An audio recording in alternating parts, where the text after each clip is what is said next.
Hi guys, just finished doing a quick arm session and it made me want to talk about arms a little bit and the best exercises for arms. So in my opinion, and this is what has worked for me, and this is what I'd recommend to people who are struggling with their arm growth, because I know a lot of people train their arms so much at the end of every workout trying to force growth into the arms. People want to have big arms, especially guys. It's sorry, my phone's going off. Just a sign of my popularity, obviously. Arms, yeah, they try and train their arms as much as possible because big arms is a sign of power. It's a sign of, it gives people an ego boost, basically. Um, so with my arm training, there was a period about a year ago where I was training my arms a lot and I wasn't getting any growth. In fact, there was one time I looked in the mirror and I thought, they're getting smaller, 100% getting smaller. And I had to change something up. So what I did was I actually took a back seat and I started training them every 2 weeks. So instead of training them every 3 days and doing maybe 3 or 4 exercises for each, I took it down to once every 2 weeks, basically doing one exercise for each, for the bicep and for the tricep.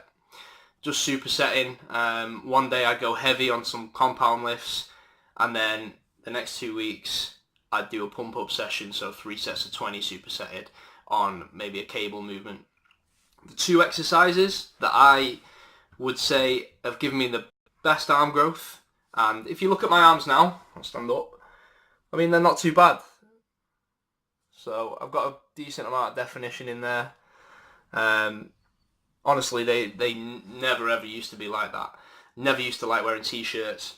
Don't mind it too much now. Two exercises: pull-ups and close grip bench press on the Smith machine. The reason why? Well, I need to go into a bit of terminology now. So basically, you have 4 different muscle types. You've got the agonist, which is the muscle that undergoes the agony. So in a bicep curl, obviously it's a bicep. The antagonist, which relaxes to allow the agonist to move. So in a bicep curl, it would be the tricep. So if you see the bicep curl there, the tricep relaxes so as not to interfere with the movement, basically. You've got the fixator, which keeps the muscle in place. So in a bicep curl, it would be the shoulder. Keeps the bicep in place there. And then the synergist, which is the muscle that assists the movement. So in a bicep curl, it would be the brachialis, which is just sort of at the bottom there. When you hammer curl, you can see it sort of pops out around here. Arms are the synergist in basically every upper body movement you do. So in a chest movement, the triceps are the synergist. Shoulder movement, triceps. Back, biceps. And that's the reason I think the pull-up works so well for bicep growth. Because, I mean, pull-ups are a notoriously really hard exercise to do. And when it gets tough, your biceps do come in and assist quite heavily with the movement. So I started doing those. The reason I do the Smith machine is because on a bench press, on a free weight bench press, there's a lot more balance involved. So the bigger muscle will come in and take over it when you need to balance. On a Smith machine, you don't need the balance so much because it's fixed in place, and you can come a lot narrower and push up without the bar moving at all. So your shoulders and your chest don't take over. Of course, you also have different types of muscle fibers. So in the arms, it's mainly fast twitch, which means they fatigue quite quickly. In muscle groups such as the back and the legs, there tends to be more slow twitch fibers in there, type 1s, and they can withstand a lot of fatigue.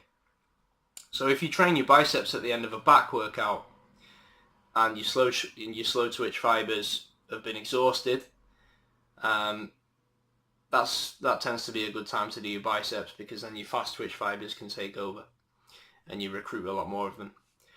I would say if you're trying to get blood flow into the biceps especially, I would never ever do just a day of arms. Never dedicate just one day of arms, because for me personally, that would mean doing a 15-minute session, and it just seems like a waste of time to go in the gym for 15 minutes and get out again. So I'll do them at the end of back if I want to get some blood flow into there. If I want to do some strength for my arms and a bit of building, I would do them at the end of chest or shoulders, because they've not been worked. So biceps at the end of the chest because they've not been worked, and that means that they're all ready to go. And then triceps maybe at the end of back for the same reason.